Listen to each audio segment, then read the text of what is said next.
Hi everyone! Good morning! I'm back! This is Sam Brusas and welcome back to my YouTube channel. Oh my gosh! This is it guys. Pag-uusapan natin ngayon, hindi nanalo sa Miss Universe, ilalaban sa Miss Grand. Kung ano to, yan ang tatalakayin natin ngayon. But before anything else, hello Philippines and hello beautiful people! Mabuhay! Kamusta kayong lahat? Sana lahat po kayo ay okay at safe ngayong araw na ito. At syempre sa lahat naman ng mga bago nating subscribers dyan, hello po sa inyo lahat. Maraming salamat guys sa pag-subscribe ninyo syempre dito sa channel ko. At syempre sa lahat naman ng makamamasam dyan na laging sumusuporta dito. Araw-araw, lagi-lagi. Maraming salamat guys sa inyo lahat. Syempre usapang Miss Universe to Grand tayo ngayon. So, yon. So, ang Venezuela kasi talagang medyo seryoso sila sa paghahanap ng kandidata nila na ilalaban sa susunod na taon para sa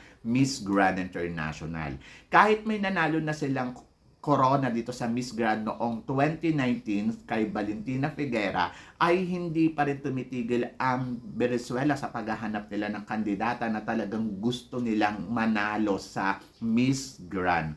Lalo na El Tocuyo sila noong nakaraang taon, ay dapat, di ba, tayo mga Pilipino, opposite tayo eh. Ay nako, na El Tocuyo tayo, wag tayong magpadala ng Miss Grand candidate sa susunod na taon, pero sila hindi. Naghahanap sila ng matinding bala nila para sa ilalaban dito sa Miss Grand for 2024. At isa nga dito sa mga pinupush ngayon ng Venezuela na lumaban sa Miss Grand ay si Mariam Habach, di ba? Nang lumabas siya ng Miss Universe noong 2016 na El Tocuyo sa Pilipinas. Yes! So ngayon, kasi parang nakita nila na potential nga daw itong si Mariam na ilaban nga daw dito sa Miss Grand International. Kung ako tatanungin mo, performance na ipinakita nito sa Miss Universe talagang to the highest level.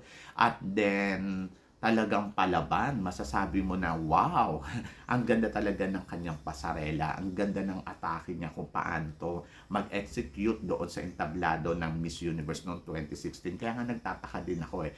Pero kasi sinabi, attitude daw ang naging problema dito kay Mariam Habach, kaya hindi to naipasok dito sa semifinals ng Miss Universe.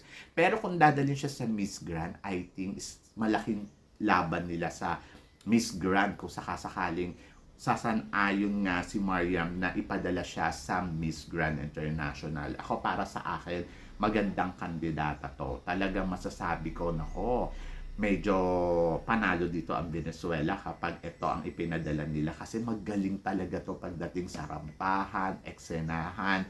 Pero syempre, kailangan din sana nagbago na yung attitude niya, no? Kasi kung ganun pa rin yung attitude niya na ipapakita dito sa Miss Grand, maliligwak pa rin siya ng bonggang-bongga.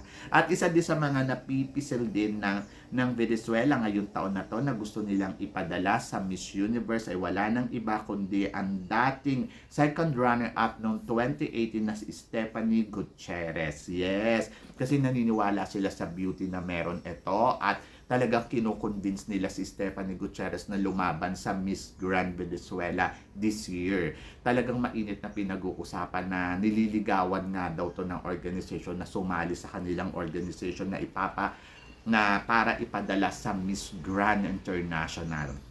Ako para sa akin, oh my God, isa din to sa mga professional pagdating sa catwalk. Kung catwalk, yung kanyang pasarela, nakita naman natin sa Miss Universe na iba din talaga ang ipinakitang galing neto pagdating sa kanyang performance at saka attitude level, talagang masasabi ko, oh my God. So parang feeling ko, kung ikukumpara kay Mariam at sa Stephanie Gutierrez, I think Stephanie Gutierrez ang parang feel ko na idala nila ngayong taon na to dito sa Miss Grand International. Kasi iba talaga tong babaeng to kung paano talaga umatake. Saka feeling ko magugustuhan siya ni Mr. Nawat. Pero sana wag lang siyang gawing runners-up kasi medyo ibang level. But kung ako ang tatanungin kung ako yung masusunod, yes, pwede siya sa Miss Grand, pwede to. Pero hindi ko nasisiguro na ipapanalo siya kasi ang gusto kasi ni Mr. Nawat talaga na queen, yung alam mo yun, yung parang may beauty talaga na alam mo yun na parang isasabay niya sa lahat ng maganda naman si Stephanie Gutierrez, pero parang yung beauty kasi ni Stephanie Gutierrez kung ikukumpara kay Valentina Figuera, parang feeling ko medyo ganun dapat na figura ni Valentina Figuera ang ipadala. So parang feeling ko baka mamaya gawin lang niya tong first runner-up. Sayang naman si Stephanie Gutierrez. Pero kung ako kay Stephanie Gutierrez, hindi ko tatanggapin ang offer sa kanya ng Miss Grand Venezuela. I think better na pumunta siya sa supranational. Yes! Kasi sa supranational, malaki yung chance niyang manalo doon ng title talaga. Hindi runners-up lang. Title talaga ang ibibigay sa kanya doon. Kasi ang orahan talaga ni Stephanie Gutierrez ay masasabi ko pang supranational queen. Lalo na kung medyo babaguhin lang yung styling niya, ay nako, winner to for the supranational. And plus, nakikita ko na pwede din to talaga na ipadala sa Miss International. So yon yung dalawang pageant na yon, wag Miss Grand kasi parang feeling ko pag sa Miss Grand gagawin ko lang runners up diyan ni Mr. Nawat katulad ng ginawa nila doon kay doon sa lumaban ng Miss Universe, 'di ba? Ginawa lang nilang second runner up sa Miss Venezuela, sa Miss Grand International. So mas maganda na ito si Stephanie Gutierrez ay wag sayangin ng Venezuela. Kung ilalaban uli siya, I think better to supranational o kaya Miss International para masiguro nila na pwede talaga maging title holder etong si Stephanie Gutierrez. So, yon. Ayun yung nakikita ko na the best na dapat niyang puntahan na pageant. Si Mariam naman, I think pwede siya sa Miss Grand. Pero, hindi ko nasisiguro kung mananalo siya doon. Siguro kung iibahin niya siguro yung kanyang eksena. But, for sure, top 5 ang mararating niya sa Miss Grand. But, dito, sa si Stephanie Gutierrez, I think go for the supranational talaga, di ba? So yun, so syempre sa Philippines naman, ang itatapat ko naman diyan, I think Herlyn Budol. Si Herlyn Budol isa sa mga nakikita ko na pwedeng ipadala sa Miss Grand. Hindi dahil sa parang pang-asar kay Mr. Nawat. No. Naniniwala ko kay Herlyn Budol na kung ganda ang pag-uusapan, may gandang ino-offer si Herlyn Budol. And then yung character niya na, alam mo yung bubbly, yung personality niya, and then join siya sa lahat ng mga activity. Parang feeling ko, yes, pasok talaga ang personality niya para sa Miss Grand. Plus, nandoon, meron siya tinatawag na star quality.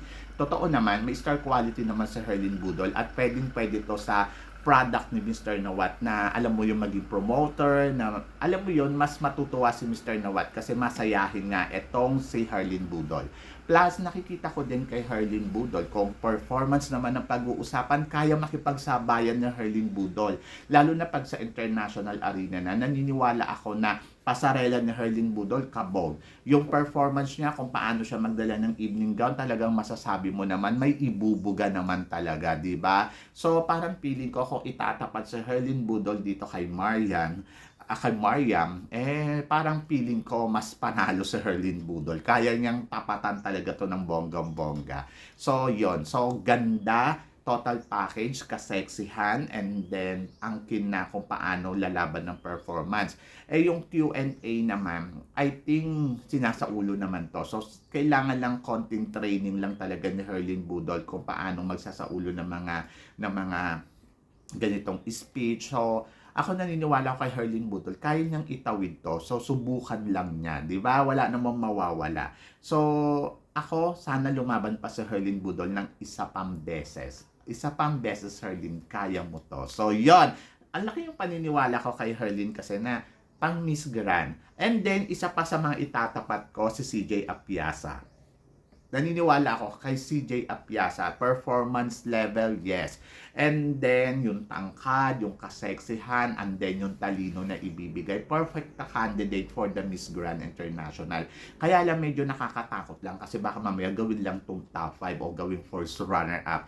Kasi nga, tulad nga na sinabi ko, ang gusto kasi talaga ng Mr. Nawat, yung beauty pang Latina. So, yon. So, try lang niya kasi malay mo siyang makapag-uwi ng kauna-unahang corona ng Miss Grand, hindi natin alam. Kasi performance talagang walang masasabi dito si Mr. Nawat. And then bubbly yung personality. And then sexy. At saka yung height, Diyos ko, panalo din. So, etong dalawang kandidatang to sa From the Philippines, ang inaabangan kong sumali talaga dito sa Miss Grand International. Si CJ Apiasa at saka si Herlyn Budol. So, sila yung nakikita ko na pack na pack. May height, may body, and then performance level, and then game sa lahat ng aspeto ng laban para sa Miss Grand International. At parang feeling ko, kakabog talaga ng todo-todo. Yung tipong hindi sila madadapa, hindi sila magkakamali, at ibibigay yung performance level na hinihingi ng Miss Grand. So, yon ang nakikita ko dito sa competition na dapat natin ipadala dito sa Miss Grand kung gusto natin talagang makipaglaro ng todo-todo, di ba? So, sa Venezuela naman, so natutuwa ako sa positive mindset ng organization nila na gusto nila talagang makuha ang corona uli ng Miss Grand International. And then nakikita ko na parang wow, ready talaga sila na isalang tong mga to. Pero sabi ko nga sa kabilang banda, sana wag masayang. Sabi ng ganun, how about daw si si Amanda Dudamel. Sabi ko, I think hindi naman pang Miss Grand si Amanda Dudamel. I think better si Amanda Dudamel na manatili na lang first runner-up sa Miss Universe, or kung meron man siyang sasalihan, I think try na supranational. Parang better na pumunta sila sa supranational kasi parang mas malaki yung chance na masungkit yung corona. Sa Miss Grand, syempre dapat mag-iiba ng atake siya. Pwede siya sa Miss Grand kasi yung beauty niya, tapos younger pa to eh. So, ang akin, kung gusto talaga nila manalo, medyo ibahin lang nila yung atake. Kasi sa Miss Grand kasi iba eh, bardagulan talaga eh. Yung tipong kung nakailangan talaga yung personality ng kandidata mo, talagang game na game sa lahat ng aspeto. And then sa Philippines, isa pa sa mga nakikita ko, si Liana Aduana. Yes, kung beauty, perfect. Body, talagang bongga. Performance, winner. Diba? So, yon. So, kung hindi siya sumali sa Miss Earth, I think pwede siya dito sa Miss Grand. Kasi, iba din talaga si Aliana Aduana at iba din yung ino-offer. Si Shannon Tampon, pwede din para sa akin. Kasi iba din yung ano. Kaya lang si Shannon kasi medyo malungkot yung mga mata. So, parang meron siyang hino-hold back. Siguro ko i-all out niya. Yung kumbaga game to the fight para sa competition, I think okay na okay. Kaya niyang ipanalo ang Miss Grand. So, yon. So, ito yung mga kandidata na nakikita ko na pwede makipaglaro talaga sa entablado ng Miss Grand. Sa Venezuela, medyo parang wala akong makita na pwedeng nilang kasi parang feeling ko, yung mga kandidatang binabanggit naman nila na sana gusto nilang sumali sa Miss Grand Venezuela, okay naman. Wala naman ako masabi kasi iba yung level ng mga kandidatang to. Pero kung ang target nila ay makapasok sa semifinals at maging runners-up, I think yes, pwede mo to ipadala lahat. Pero kung ang target ng Venezuela ay makuha uli ang corona, dapat makapag-produce sila ng another Valentina Figuera talaga na masasabi mo na pack na pack para sa Miss Grand. And I think masasayang lang yung kandidata na ipapadala nila kung ito yung mga ipapadala nila. Sa Philippines naman, I think walang masama kung sumugal tayo kay Herlin Budol.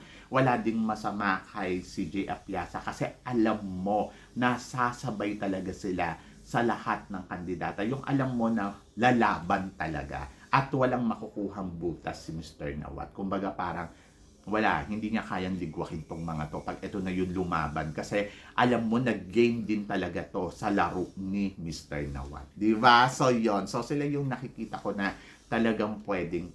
So yon. So kayo guys, ano guys ang tingin ninyo dito sa mga pinag-uusapan natin ngayon? So tingin ba ninyo na itong mga kandidatang binanggit natin ay pasok nga ba talaga sa panlasa ng Miss Grand? So please comment below para at least malaman ko naman kung ano ang chika mo dito sa mga tinatalakay natin ngayon. So yon. So guys, maraming salamat syempre sa inyong lahat sa walang sawang suporta na binibigay ninyo syempre dito sa channel ko. At sa mga hindi pa po nakaka-subscribe dyan, please don't forget to click like and subscribe my channel at i-click nyo na rin po yung notification bell para lagi kayong updated syempre sa aking mga chika. Sabi nga ganon, always keep smiling and always think positive. Walang imposible guys. Magtiwala lang tayo sa itaas. Kaya guys, hanggang dito na lang. Hanggang sa muli natin chikahan! See you tomorrow. Thank you guys!